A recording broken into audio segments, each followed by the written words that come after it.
नमस्कार दोस्तों, जय श्री श्याम। जैसा कि आपने थंबनेल देखा है, आज की वीडियो में हम बात करेंगे। एक व्यूवर्स हैं जिनका ये क्वेश्चन था कि सर क्या म्यूचुअल फंड के अंदर हमने जितना भी पैसा निवेश करा है उसकी वैल्यू जीरो हो सकती है, चाहे हमने लार्ज कैप में निवेश करा हो चाहे हमने स्मॉल कैप में निवेश करा हो, हमारा पोर्टफोलियो किसी भी तरीके का हो, क्या उसकी वैल्यू जीरो हो सकती है या नहीं। तो जवाब सुन लो, वैल्यू बिल्कुल जीरो हो सकती है, लेकिन सिर्फ एक ऐसी कंडीशन है, अगर आप वो गलती करते हो तो आपका म्यूचुअल फंड का जितना भी पैसा है, चाहे वो रिटर्न वैल्यू हो चाहे वो प्रिंसिपल वैल्यू हो, आपकी जीरो हो सकती है। इसलिए कंप्लीट वीडियो को वॉच करना, जिससे आपको समझ में आ जाए कि फ्यूचर में अभी आपको गलती पता पड़ जाएगी, जिससे आपको ये ध्यान रहेगा कि फ्यूचर में हमको ये गलती नहीं करनी है। तो चलिए शुरू करते हैं। चैनल पे नए हो तो चैनल को सब्सक्राइब कर देना और बेल आइकन के बटन को दबा देना। अब म्यूचुअल फंड के अंदर पता है क्या है, एक सबसे अच्छी बात यह है, यहाँ पे अगर आप लार्ज कैप में निवेश करते हो या मिड कैप में करते हो या स्मॉल कैप में करते हो, मतलब किसी भी कैटेगरी में निवेश करते हो,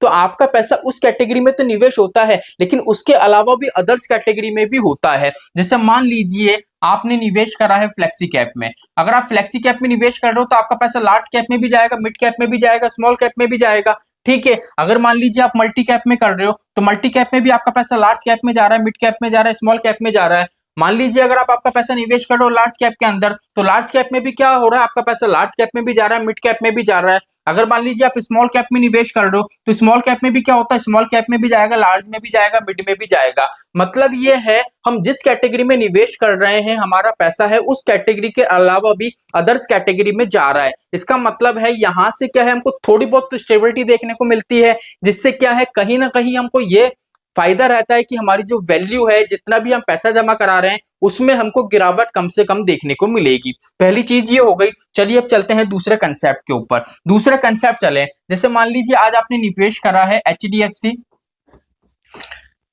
स्मॉल कैप में। आपने क्या करा है, एसआईपी करी, लमसम करी, कुछ भी करा, आपने निवेश करा।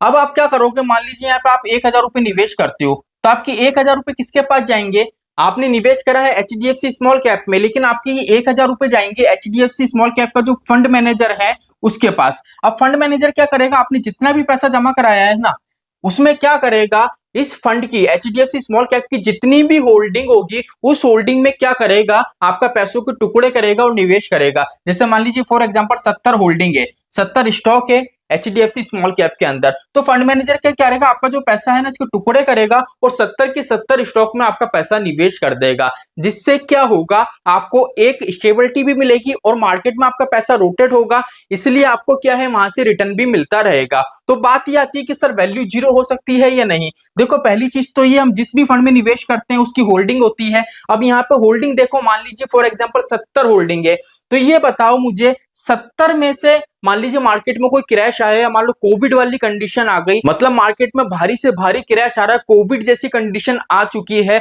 तो भी क्या गारंटी है कि ये 70 की 70 कंपनियां एकदम से सारी की सारी डाउन हो जाएंगी, सारी की सारी बंद हो जाएंगी। ऐसा पॉसिबल है। देखो हम अभी 2024 में चल रहे हैं, 2020 में कोविड जैसी जो बीमारी थी उसका हमने सामना करा है। अगर हम बात करें इंडिया के स्टॉक मार्केट की, तो उस टाइम भी वो एक स्टेबल था, स्टेबिलिटी उसने प्रोवाइड करी थी। अगर हम इस सिचुएशन से निकले हैं तो कहीं ना कहीं हम ये बोल सकते हैं कि ऐसी कोई सी भी कंडीशन आए, चाहे कोविड जैसी कंडीशन आ जाए, ठीक है, हमारे पोर्टफोलियो में जितने भी स्टॉक होंगे एकदम से सारे के सारे स्टॉक हैं वो उनकी वैल्यू नहीं गिर सकती है, सारे के सारे स्टॉक हैं वो भाग नहीं सकते हैं। अगर ऐसा हुआ तो नॉर्मल सी बात है, जो इंडिया है उसकी अर्थव्यवस्था ही खराब हो जाएगी। ठीक है, तो ऐसा पॉसिबल नहीं है। हाँ ये पॉसिबल है, जैसे 70 स्टॉक है, 70 में से मान लीजिए जो 40% स्टॉक है, इसमें मान लीजिए कोई मार्केट में क्रैश आ गया, इनकी कंडीशन अच्छी नहीं है तो वो डाउनफॉल में चले गए, लेकिन सारे के सारे स्टॉक है वो नेगेटिव जा रहे हैं, आपका मार्केट एकदम से क्रैश हो गया, बिल्कुल आपको रिटर्न नहीं मिल रहा, सबकी वैल्यू जीरो हो गई,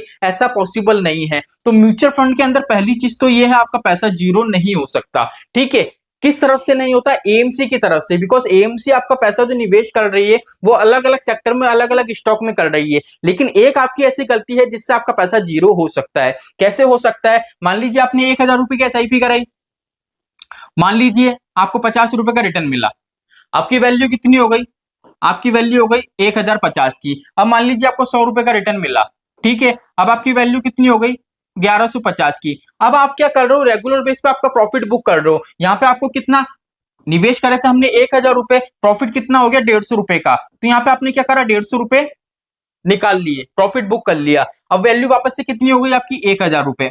अब मान लो 1000 रुपए पे आपको मान लो 200 रुपए का रिटर्न मिला। अब आपने क्या करा, 200 रुपए का जो रिटर्न था वो वापस से प्रॉफिट बुक कर लिया। अब आपकी वैल्यू रह गई 1000 रुपए की। अब क्या हुआ, मान लीजिए मार्केट में कोई क्रैश आया, ठीक है। अब मान लीजिए आपकी जो 1000 की वैल्यू है वो 700 रुपए की रह गई, ठीक है। तो टोटल 300 रुपए की आपकी गिरावट हो गई, तो वैल्यू कितनी की रह गई आपकी 700 रुपए की। अब मुझे एक बात बताओ, अगर रेगुलर बेस में म्यूचुअल फंड से जितना भी प्रॉफिट होगा, अगर आप वो बुक करते हुए जाओगे, तो पहली चीज तो ये है आपको कंपाउंडिंग का प्रॉफिट देखने को नहीं मिलेगा, कंपाउंडिंग का मैजिक देखने को नहीं मिलेगा, अच्छी खासी वेल्थ क्रिएट नहीं होगी। और सेकंड चीज क्या है, इस तरीके से प्रॉफिट बुक करते जाओगे तो एक टाइम ऐसा आएगा जब आपका मार्केट क्रैश होगा, तो आपका जो प्रिंसिपल अमाउंट है उसकी वैल्यू धीरे धीरे डाउन होती जाएगी। और एक टाइम ऐसा होगा, जैसे अभी मान लीजिए मार्केट डाउन हुआ 300 रुपए से, तो आपकी 1000 रुपए की वैल्यू 700 हुई, और एक टाइम ऐसा आएगा आपकी वैल्यू है वो बिल्कुल ही जीरो हो जाएगी। तो ये बिल्कुल गलत कंसेप्ट होता है। म्यूचुअल फंड का ये कंसेप्ट है कि यहाँ पे आप आओ और लॉन्ग टर्म के लिए निवेश करो और अच्छा खासा कॉर्पस क्रिएट करो। लेकिन इस तरीके की आप गलती करोगे तो नॉर्मल सी बात है, आपकी वैल्यू जीरो हो जाएगी। चाहे आप स्टेबल कंपनी में लार्ज कैप में अपना पैसा निवेश करो, चाहे मल्टी कैप में करो, चाहे फ्लेक्सी कैप में करो, चाहे म्यूचुअल फंड की किसी भी कैटेगरी में आप निवेश करो, अगर इस तरीके की गलती करते हुए चलोगे, रेगुलर बेस पे प्रॉफिट बुक करोगे, तो यहाँ पे पैसा नहीं बना पाओगे। और आपने जितना भी पैसा लगाया है, जितना भी पैसा प्रिंसिपल के रूप में निवेश करा है, एक दिन उसकी वैल्यू भी जीरो हो जाएगी। तो आई होप आज की वीडियो से आपको ये चीज क्लियर हो गई होगी कि ऐसी कौन सी गलती है जो हमको नहीं करनी है। तो चलिए आज के लिए इतना ही, मिलते हमारी नेक्स्ट वीडियो में। जय श्री श्याम दोस्तों, जय श्री राधे।